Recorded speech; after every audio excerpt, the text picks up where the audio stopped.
Greetings and welcome to episode number 25. Episode number 25 of our 30 days marathon journey into discussing 30 important questions singles ask while dating or courting. And question number 25 today is, how involved are your friends in your life and relationships? How involved are your friends in your life or relationship? Granted, nobody is an island. Nobody is an island. And as we live in this world, as we go to work, in our neighborhoods, at church, we will have friends, people with whom we share our life with, people with whom we discuss some important things about our lives, and these are people who are dear to us. But the question is, how much are these friends involved in our life and relationship? Is it everything about us? Is it everything that happens in your relationship that you let it out to your friends? One thing I've learned in life is this: anything that is known by more than one person is no longer a secret. And when you trust a friend with your secret, that friend will trust another friend with that secret. And the other friend will trust yet another friend with that secret. And that information keeps moving round and round. So, how much you let out about your romantic relationship to your friends is very crucial, because you don't even know how they are going to use it against you, or you don't know how they're going to use that information in the future. And so it's important to be aware how much you share with people about your romantic life. So there are some people that every little thing that happens in their romantic relationship, they share with their friends. And they keep gisting, calling their friends, texting them and telling them just anything and everything. But it's important that before you continue with a relationship to a serious level, you need to know how much the friends of that person is involved in their life and in their relationship, so as to be able to know if you will be comfortable with such relationship where maybe everything is let to the public through a trusted friend or trusted colleague, or somebody who doesn't want to keep no secret or keep no privacy. So there are some reasons why it's important that you limit how much you share with your friends. It doesn't matter how intimate you are with whoever. You need to keep some. Number one, the reason you need to preserve some relationship dynamics. Limiting what you share with your friends helps preserve the unique dynamics and intricacies of your own relationship. No two relationships are the same. And there is nothing like, the way the relationship must be run. And each relationship is run depending on the people involved and the dynamics that are involved. So not every detail needs to be exposed, allowing the relationship to evolve naturally without external influence. You don't want a relationship where people dictate to you whatever you have to do, how you have to do it. And the next thing you have to understand is that in your relationship, you have to maintain some independence. And oversharing with friends may lead to external opinions shaping your relationship. By limiting what you disclose, you maintain a level of independence within the relationship and avoid dependency on external advice. You don't have to listen to friends on everything you want to do in your relationship. That shows first you are not mature. That shows first you are not psychologically, emotionally prepared for the relationship you are in.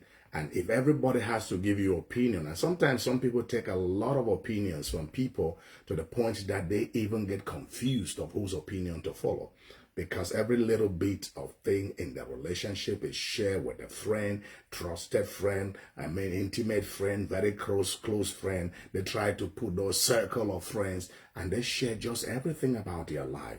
The third reason why it's important to keep or limit what you share about your relationship is to avoid unnecessary judgment. Friends may unintentionally pass judgment based on the information you share, and limiting disclosures reduces the risk of unnecessary criticism or misinterpretation, allowing your relationship to be free from external biases. You want to be sure that you don't allow people to talk too much into your life. It's good to have some friends around you. It's good to have some people you interact and share things with. But it's important that you limit what you share, and you also protect your privacy. Every relationship requires a level of privacy for personal growth and trust. And restricting what you share helps protect the privacy of both partners, fostering a safe and secure environment for intimacy. When you let out certain information to your friends, and those are maybe not good information, and later on you work on this with your partner and everything is all right, sometimes you face challenges from your friends not accepting the way you came to a compromise with your partner, and they would want you to conclude or come to a settlement with your partner on their own terms, because you let them too close to the center of your relationship. Let them get what is necessary. Let information out that is very necessary for public consumption. Like I said earlier, what you let out is not private. Anything you let out to one individual is not private.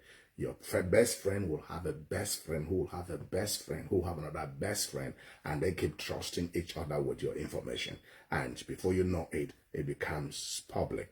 And when you limit so much how much you share with about your relationship to people, to your friends, you are promoting open communication with your partner. The most critical communication about your relationship should happen directly between you and your partner. By limiting external discussions, you encourage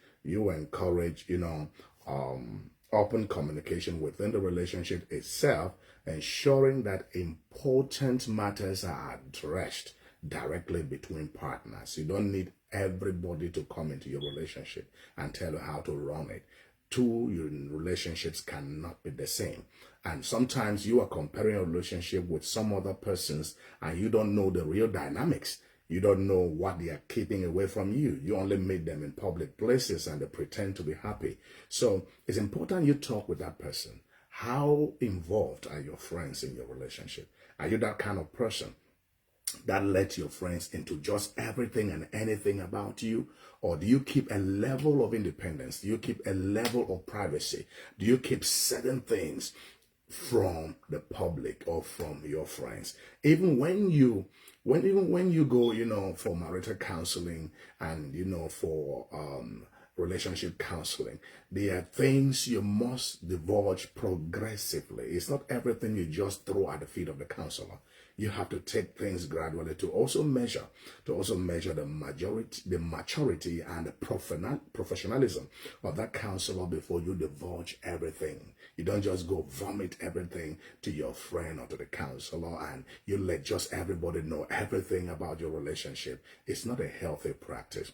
And some people are like that. They just want to talk everything about their relationship on social media. They want to talk everything about their relationship to their circle of friends. They want to talk everything about relationship to their colleagues. When it is blue, their colleagues know. When it is red, their friends know. When it is yellow, everybody knows.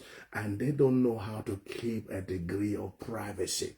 I said again, that is a mark of immaturity and unpreparedness to manage relationship. Because when you are mature enough to get into a relationship where you are going to push to marriage, you should be able to keep certain things and work on them. You should be able to keep certain things about your relationship and work on them with your partner. It's not everything you let out, because some of those things will be used to destroy your relationship. And for ladies, take note, some of those things you explain to your girlfriends, they are going to use it to snatch your man from you. That's what is happening in the world. Oh God, this man, what you tell your male friends may be used against you to snatch your woman from you. And so you want to protect your relationship. You want to keep your relationship away from external influences. You have to keep your relationship from intrusion and invasion, because the more you open to friends and tell them just everything and anything about your relationship, you are giving them access. You are giving them access into your life. You are giving them access into your relationship. You are giving them room to control. You are giving them room to suggest. You are giving them room to influence. And most of the times, or some of the times at least, these suggestions and counselings and whatever they give you as advice may end up destroying your relationship. You want to talk to that person today. Ask them, what or how involved are your friends in your life and your relationship? There are people who will not say two things without quoting their friends. There's people who will not make two statements without quoting their best friend. You see, my friend said, my friend said, my friend said. You know, they are living their life on what their friend says. And that is not maturity. That's a mark of immaturity. And you don't want to get into a relationship or continue into a relationship with somebody who will be controlled from outside, who will be controlled by what people say, who will be controlled by what people are doing in their own relationship. Dynamics are different. Relationship dynamics are different in every relationship. What people call love in the relationships, they vary from one relationship to the other. You have to think about what you are comfortable with, not what another person is comfortable with. Yes, you have to define your own happiness. You have to define your own love. You have to define your own comfort levels. You have to define what you call relationship success. You have to define your own peace. And if you are at peace with your man, with your woman, and everything is going on well, and you are excited and happy what's going on, don't allow some other person to tell you what it means to be happy. Define your own happiness and own it. Work it out and make sure you limit what you share with friends. This episode 25, and I'm inviting you for this special moment tomorrow. Tomorrow is Sunday, February 25th. I'm inviting you at 7 p.m. West African time or 1 p.m. Eastern time, 12 p.m. Central time, or 7 p.m. GMT plus 1 to join us in a Facebook Live event on navigating online dating. And this meeting will be going on both on Zoom and on Facebook. And I'm going to just attach the flyer on this as a comment to this video, so you would not miss it. You cannot miss it. And again, I invite you to join our April-May cohort of singles training program, and you are going to enjoy it, learning about how you have to do as single while waiting to meet the man or the woman of your dream. Have a blessed weekend. It has been your friend, Pastor Divine. Shalom.